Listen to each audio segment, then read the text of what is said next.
ওয়ালা নুশরিকা বিহি শাইআ, আর আল্লাহর সাথে কাউকে শরীক স্থাপন করব না।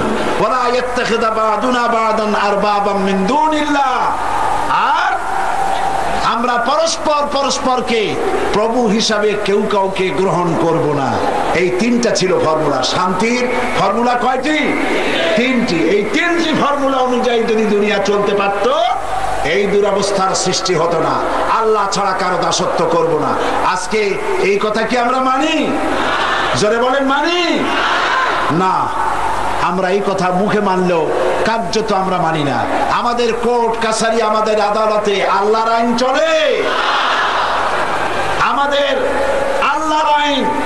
এই আইন দিয়ে আমাদের দেশে পার্লামেন্ট, আমার দেশের সেক্রেটারিয়েট, আমার দেশের ক্যান্টনমেন্ট, আমার দেশের শিক্ষাঙ্গন, আমার দেশের কলকারখানা, ক্ষেত খামার